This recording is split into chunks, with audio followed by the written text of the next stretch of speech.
শিক্ষক কর্মচারী। আমরা দফায় দফায় এখানে প্রেস ক্লাবে এসেছি। এই প্রেস ক্লাবে এসে এখন আর আমরা বসে থাকতে চাই না। আমরা বাস যায়, গাড়ি যায়, পতাকা যায়, এগুলো বলতে চাই না।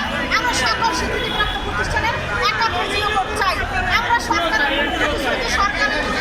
কর্মকর্তা আমাদেরকে বলবে যে আপনারা চলে যান, আপনাদেরকে নিয়োগ দেওয়া হবে, আপনাদেরকে বেতন দেওয়া হবে, বেতনের আওতায় আনা হবে। এসব কথা আমরা বিশ্বাস করি না। কারণ আমরা মনে করি দেখা গেছে অন্তর্বর্তীকালীন সরকার যখন আমাদের একটা আবেদন করেছিল, তিনি আমাদের বড় একটা শাস্তি দিয়ে গেছে। এটা আবেদন নয়, এটা দেখা গেছে বলেছে যে হ্যাঁ এমপিও দেওয়া হবে।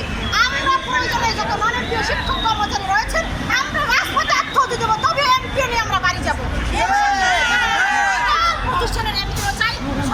দর্শক, আমরা দেখতে পাচ্ছি নন-এমপিও শিক্ষকরা তাদের দাবি আদায়ের লক্ষ্যে জাতীয় প্রেস ক্লাবের সামনে তাদের অবস্থান ধরে রেখেছে এবং তারা এইভাবে মুড়মুড় স্লোগান দিচ্ছে। তাদের এক দফা এক দাবি আমরা দেখতে পাচ্ছি, এইভাবেই তারা কাজ করছে এবং একের পর এক তারা তাদের দাবি দেওয়া বিষয়ে এইভাবে মুড়মুড় স্লোগান দিচ্ছে।